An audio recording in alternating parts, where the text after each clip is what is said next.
카리스마 리더십에 대해서 알아보겠습니다. 일반적으로 카리스마라는 말 많이 들으시죠? 네. 그런데 그게 과연 무슨 뜻인지 얼른 감이 잘 안 잡히는 그런 경향이 있어요. 그래서 어떤 사람들은 카리스마라고 하는 사람도 있어요. 그래서 한 칼이 있다. 그런 의미로 봐서는 또 비슷한 점도 있어요. 그 다음 남다른 뭔가 한 가지 그 특징을 가지고 있다라고 해석할 수 있는데, 그 카리스마 리더십의 정확한 개념하고 어떤 상태에서 카리스마 리더십이 발휘되는지 좀 알아보도록 하겠습니다. 자, 카리스마라는 말은 어원으로 보면 그리스 말인데 신이 준 재능이라는 뜻이에요. 여기서 신이 준 재능이라는 데 의미가 있는 게 뭐냐면, 신은 어떤 특정한 사람한테만 재능을 주는 게 아니다. 골고루 준다 이거예요. 정도 차이는 있을지 모르지만 골고루 재능을 주는 그런 의미예요. 그래서 우리가 누구나 카리스마는 있어요. 근데 정도 차이, 강약 차이는 있을 뿐이죠. 그죠? 그래서 어원으로 볼 때 누구든지 카리스마 리더가 될 수 있는, 그 다음에 이제 의미로 보면 논리적으로 그 뜻을 명확하게 설명할 수 없는 힘이다. 그래서 서두에 말씀드렸지만 카리스마다, 그게 많이 듣긴 들어도 정확한 뜻이 뭔가 여기에 대해 잘 떠오르지 않았던 거예요. 근데 이제 종교적인 의미에서 보면 초능력이나 권위 또는 은총 이렇게 얘기할 수 있어요. 예언이나 기적을 나타낼 수 있는 초능력, 절대적 권위, 신의 은총, 이런 걸 이제 종교적인 의미에서는 카리스마라고 한다. 그런데 리더십 상에서 의미는 대중을 신복시켜서 따르게 하는 뛰어난 능력이나 자질이다. 그래서 카리스마는 뛰어난 능력이나 자질을 카리스마라고 한다. 그렇게 정의를 내리면 정확한 정의가 되겠습니다. 대중을 신복시켜 따르게 하는 뛰어난 능력이나 자질을 카리스마라고 한다. 그러면 이 카리스마 리더십을 주장한 학자가 이 막스 웨버라는 사람. 막스 웨버라는 사람은 독일의 사회학의 거장이라는 말을 듣습니다. 이 사람이 그 만드는 제도 중에 유명한 게 관료제도도 이 사람이 만들었거든요. 그 사회학의 최고봉이다라고 할 수 있는 사람이 이 세상을 지배하는 지배가 세 가지 유형이 있는데, 합리적 지배, 전통적 지배, 카리스마적 지배라는 게 있다. 그러면 합리적 지배는 뭐냐? 법에 의한 지배입니다. 법에 의한 지배는 다른 말로 해서 민주주의 사회에 있어서 법에 의한 지배가 합리적 지배다. 야, 법이라는 거 누가 만듭니까? 국민들의 합의에 의해서 만들거든요. 국민들이 대표자를 뽑아서 그 대표자들끼리 합의를 이뤄서 법을 만든단 말이에요. 그리고 이것은 누구한테나 적용이 되는 거예요. 적응이 되는 거예요. 골고루, 차별 없이. 그래서 이것이 합리적인 지배 유형이다. 근데 전통적 지배는 뭐냐? 이건 한마디로 얘기하면 힘에 의한 지배입니다. 옛날에 시족국가, 부족국가에서 이제 왕권이 이렇게 성립이 되죠. 그때에 누가 시족국가, 부족국가의 그 최고 리더가 되느냐면 힘센 사람이에요. 그 사람이 이제 나라를 이뤄가지고 또 왕이 돼서 그 왕의 그 권한, 힘을 가지고 사람을 좌지우지하는 지배 형태. 근데 이게 아직도 그런 지배 형태가 남아있는 나라도 있고 조직이 있어요. 어느 나라가 그런 힘에 의한 지배가 이루어지는 나라라고 봅니까? 네, 북한 보십시오. 고모부를 고사통으로 그냥 쏴 죽이는데 법에 의한 그게 집행이 아니죠? 자, 그런 힘에 의한 그 통치자의 힘이 최고의 권위를 가지고 그걸로 그 사회를, 그 국가를 좌지우지하는 그런 형태가 아직도 남아있다는 거예요. 그러면 남한에도 그런 게 있어요. 한국에도. 어떤 조직일까요? 조폭 조직.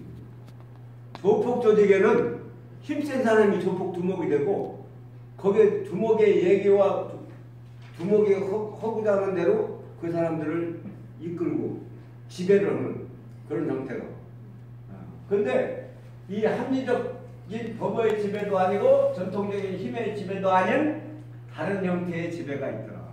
아까 얘기했지만 대중을 신복시켜서 따르게 하는 뛰어난 능력이나 자질을 가지고 사람을 이끌어가는 그런 지배 형태가 있더라. 그 얘기입니다. 그래서 나중에 이제 미국의 학자 하우스라는 사람이 이제 카리스마 리더십은 이러이러한 형태다라고 모델을 발표하기도 했는데, 자, 카리스마 리더십이 발휘되려면 막스 웨버는 이렇게 얘기했어요. 하급자의 리더에 대한 지각이 있어야 된다. 아, 저 사람은 카리스마가 있다 라는 것을 아랫사람들이 인정할 때, 인식할 때 카리스마 리더십이 발휘된다. 그런데 어떤 사람은 아, 내가 카리스마가 있어. 그런 사람이 있어요. 남들이 인정해 주는 겁니까? 자기 혼자가 있다는 거예요. 그러면 그 사람이 카리스마 리더십을 발휘할 수 있느냐? 없어요. 내 친구 중에 그 친구는 초등학교만 나오고 석공원 일을 했는데 자기가 카리스마 김이요.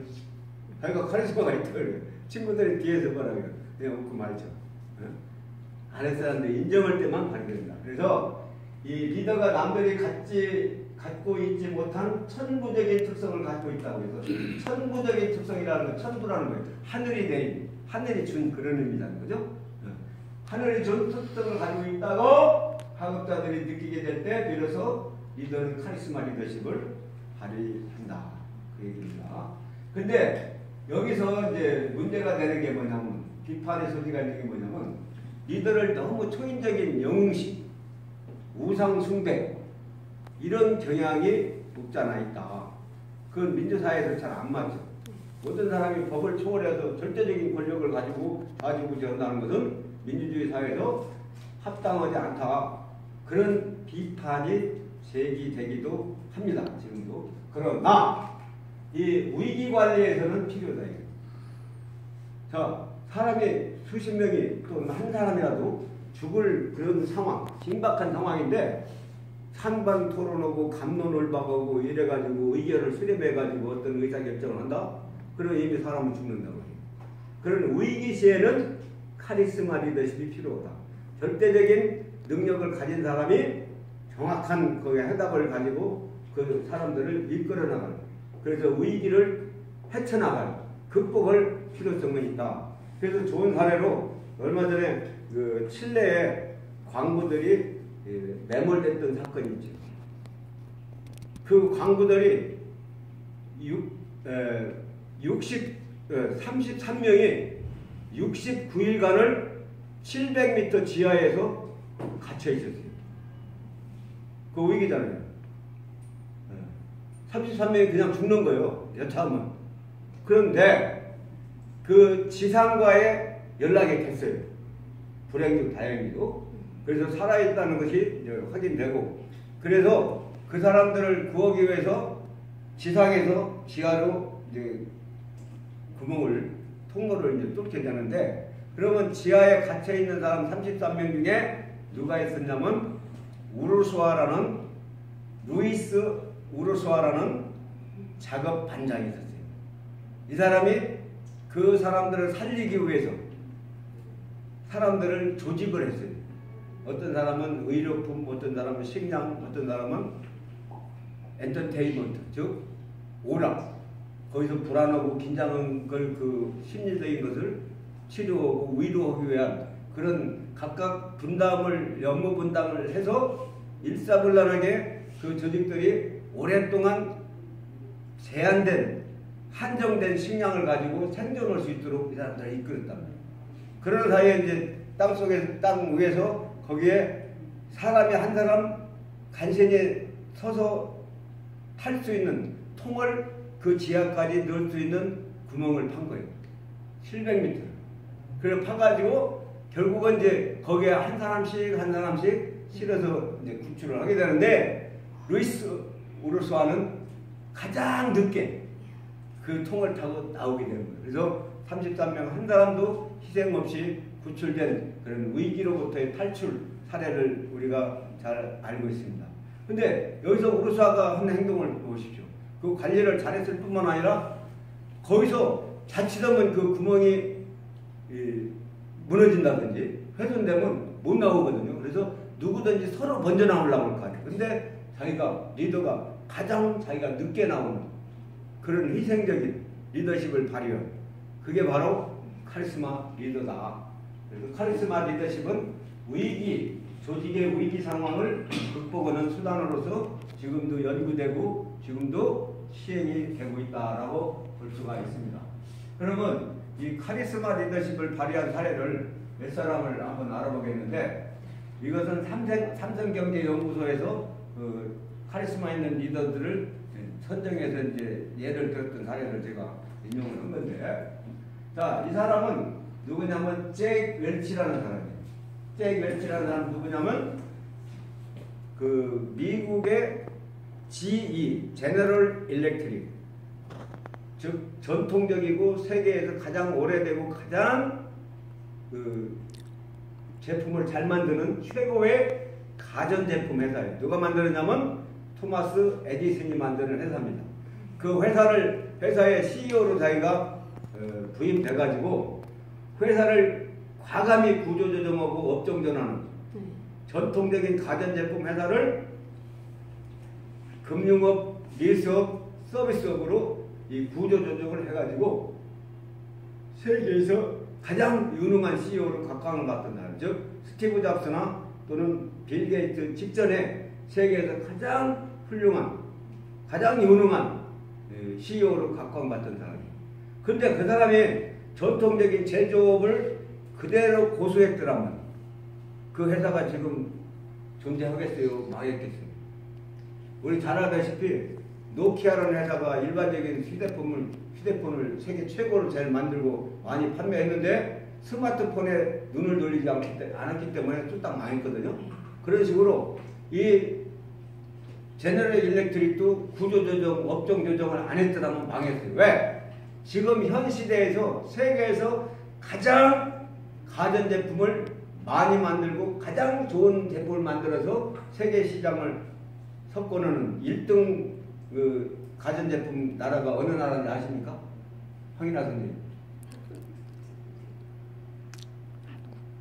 이거 우리나라 사람이 그걸 모르면 안 돼요. 한국입니다. 한국에 자 휴대폰이 미국의 애플 휴대폰이 세계 점유율이 17%인데 한국의 갤럭시 24%예요. 휴대폰 시장도 세계 매출의 최고를 1등을 하고 있을 뿐만 아니라 텔레비전, 냉장고, 세탁기, 에어컨 이런 것들이 모두 세계 최고의 수출을 기록하고 있는 나라가 한국이에요. 그런데 미국이 잭웰치가 그런 가전제품 생산을 끝까지 고집했더라면 한국한테 망했어요. 그런데 여기는 이제 그 전통적인 기술, 축적된 기술이 있으니까 예를 들어서 의료 장비도 수억 대 나가는 의료 장비 같은 것도 만들어서 판매하는 게 아니라 만들어서 리스를 하는 거예요. 빌려주는 거예요. 이런 식으로 업종 전환하는 거예요. 금융업 서비스.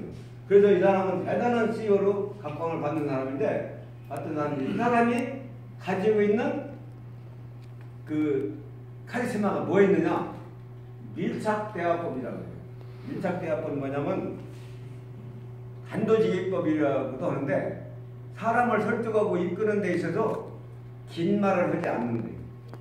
한두 마디만 해도 상대가 바로 예스하고 바로 수긍하고 공감하고 그대로 동의하고 따라왔다는 거죠. 긴 말 안 해도 이런 능력을 가지고 있는 거예요. 그런 자질을 가지고 있는 거예요. 밀착대화법. 자, 이 사람이 이제 그 회사를 잘 이끌었기 때문에 세계적인 이제 CEO가 됐는데, 이 사람이 또 한 면에서는 어떤 일이 있었냐면 미국 어느 지역에서 지의 하급 직원의 부인이 출산을 하는데 위태로웠어요. 근데 그 지역에서는 그 위태로운 상태를 벗어날 수가 없어요. 다른 그 시설이 좋은 데로 환자를 임산부를 바로 옮겨야 되는데 이 사람이 자기 전용기를 띄워준 거예요. 그 하급 지원의 부인이 출산하는 과정에서 위기를 탈출시키기 위해서 전용기를 띄운 거예요. 그럼 전용기를 띄우려면 비용이 얼마나 들 걸로 예상합니까? 한 번 뜨는데 약 5천만 원 정도. 그래서 그 부인이 시설 좋은 다른 도시로 옮겨서 무난히 출산할 수 있는 그런 사례도 있어요. 그 사례가 지회사 사원들은 물론이고 세계 많은 사람들이 알게 되고 한국에 있는 저까지 알게 된 거예요. 그렇기 때문에 이런 내공을 쌓기 때문에 평소에 긴 말 안 하더라도 이 사람 말을 바로바로 따라할 수 있는 능력을 갖게 된 겁니다. 자, 또한 이 칼리 피올이라는 사람이 있어요. 이 사람은 휴렛 패커드라고 컴퓨터 하드웨어의 세계적인 권위를 가진 그 큰 회사인데 이 사람이 컴퓨터에 대해서는 문외한입니다. 그런데도 불구하고 휴렛 패커드의 CEO로 영입이 됐어요. 그러고 나서 이 포춘이 선정 5년 연속 세계 최고의 여성 CEO로 선정이 된다. 그럼 엄청난 사람 아니에요? 세계 여성 CEO 1등을 5년 연속 했다는 건 대단한 그 영향을 가진 사람이에요. 근데 이 사람은 어떤 그 카리스마를 가지고 있었느냐? 침묵을 가졌어요. 침묵. 여러분의 직속 상관인 여러분한테 말을 안 하고 계속 침묵만 유지하면 그 상관에 대한 두려움을 가져요, 안 가져요? 상관이 나에 대해서 어떻게 생각하는지, 좋게 생각하는지, 나쁘게 생각하는지 감이 안 온단 말이에요. 그러면 그 사람에 대해서 두려움을 갖게 되거든요. 그런 두려운 심리를 잘 활용해가지고 이 사람은 주로 침묵을 가지고 상대를 제압하고 상대를 이끄는 그런 리더십을 발휘한 겁니다. 근데 이 사람이 이제 이 CEO가 되자마자 또 남편이 직장을 얼른 사표를 내고 외조를 시작한 거예요. 그게 남편도 확실하게 말하자면 이끌어졌다고 볼 수도 있는 거죠. 또 훌륭한 남편이고. 네, 근데 이 사람이 이제 나중에 어떤 일을 당하냐면 암에 걸렸어요. 암에 걸려가지고 암 치료를 받았어요.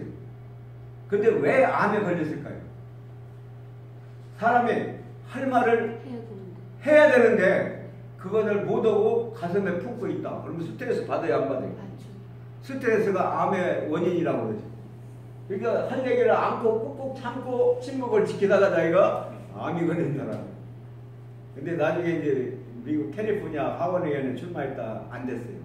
그리고 요번에 트럼프가 당선될 때 트럼프 출마할 때 이 사람도 대통령 선거 전에 출마를 했던 사람입니다. 그 정도로 이제 비중이 큰 사람인데 이 사람이 침묵을 주 무기로 사람들을 장악하고 이끌었던 그런 대표적인 사례예요. 그러니까 카리스마라는 건 아주 여러 가지일 수 있어요. 자, 그 다음에 이제 이거 참 이쁘장하죠. 아주 곱게 늙으셨죠. 누군지 아십니까? 마가렛 대처 영국 수상. 마가렛 대처 영국 수상인데 한 3년 전에 돌아가셨죠. 자, 이분은 어떤 카리스마가 있느냐? 자신감이요. 어떤 일에 대해서도 확고한 자신감을 가지고 있음으로 인해서 상대가 자기한테 이끌려 오도록 하는 카리스마를 가지고 있습니다. 그래서 어떤 일을 처리할 때 철저하게 사전 준비를 하는 거예요. 그래서 이 사람이 이런 업적이라고 보면 영국병을 극복한 사람. 그럼 여러분 영국병을 잘 모르죠? 영국병이 뭔지. 이 세계에서 노동당이 제일 먼저 형성된 나라가 영국일 거예요. 영국은 노사가 노동 세력들이 워낙 파워가 강해서 걸핏하면 노조 연맹에서 파업을 하는 거예요. 일개 지역만 파업한다면 별거 아니겠지만 전국 규모의 파업을 연속적으로 해보십시오. 그러면 그 나라 절단합니다. 그래서 노조가 그 나라를 걸핏하면 마비시키고 그 나라를 좌지우지시켜서 후퇴시키는 나라를 엉망진창으로 만드는 그런 증상을 영국병이라고 했습니다. 그런데 대처 수상이 집권하자마자 노조를 굴복시킵니다.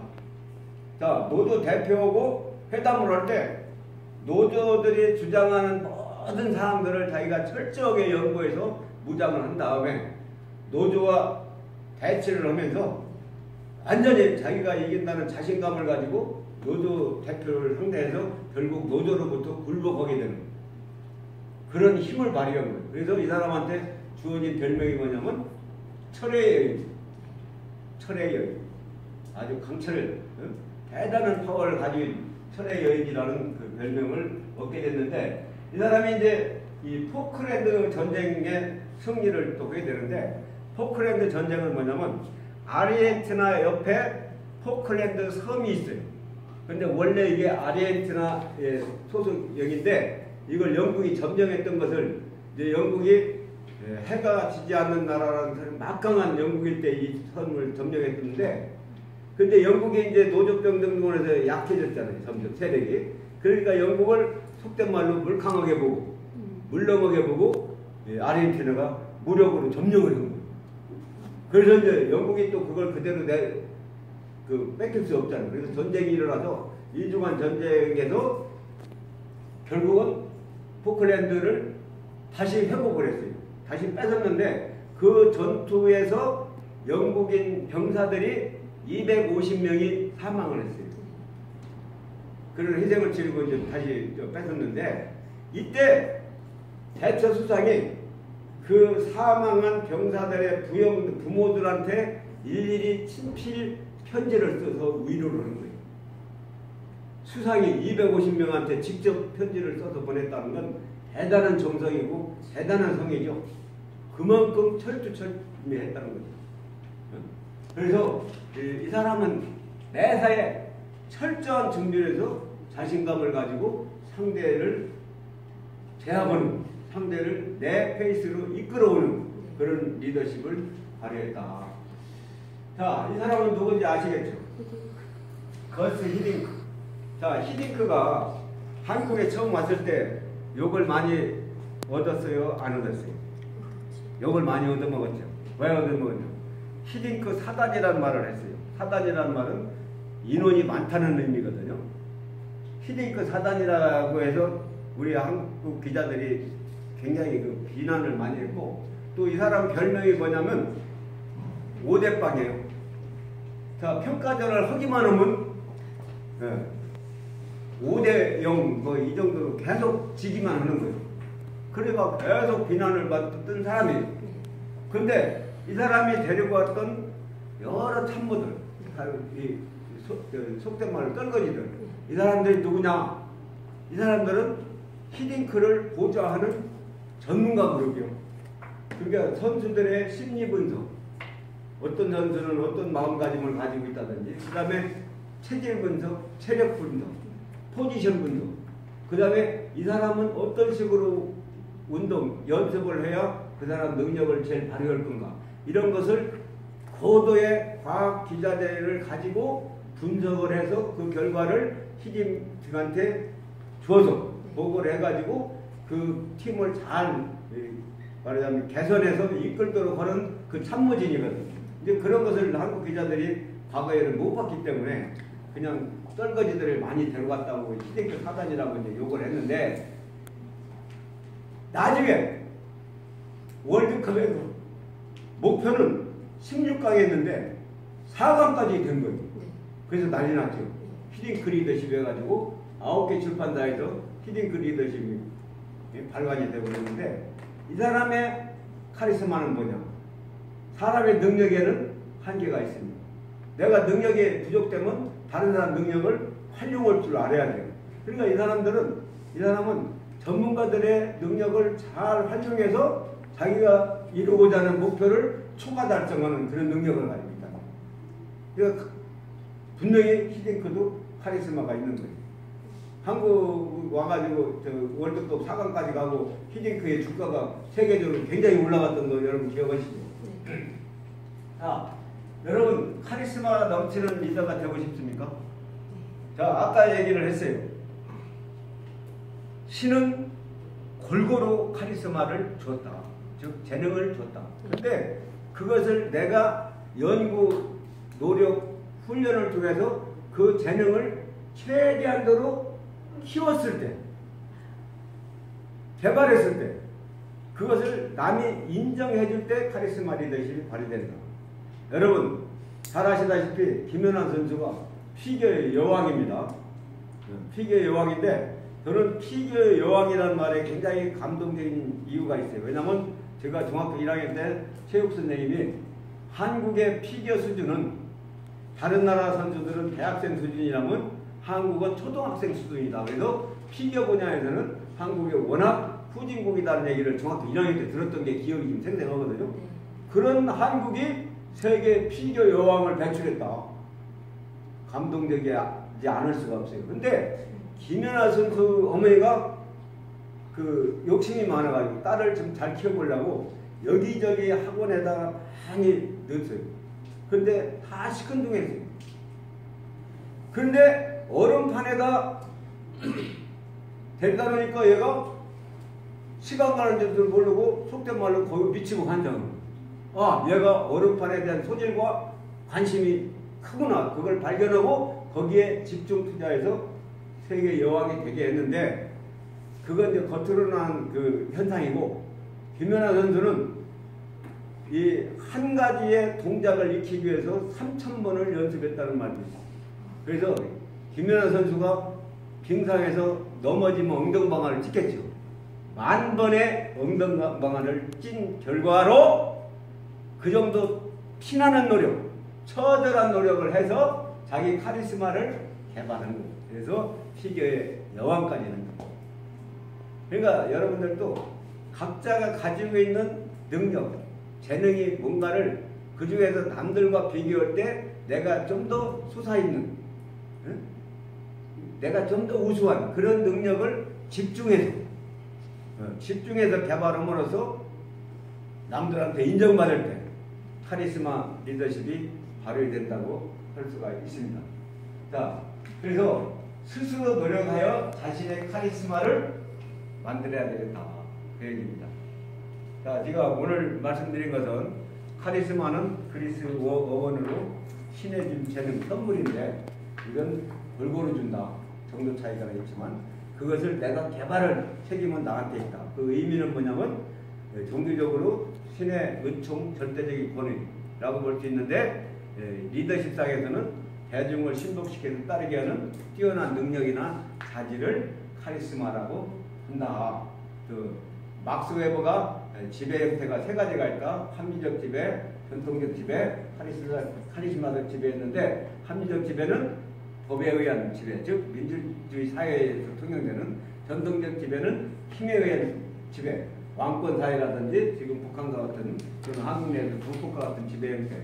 카리스마 지배는 뛰어난 능력을 자질을 가진 사람이 이 힘이나 법을 초월해서 사람을 이끄는 그런 형태다. 그런 얘기를 했습니다.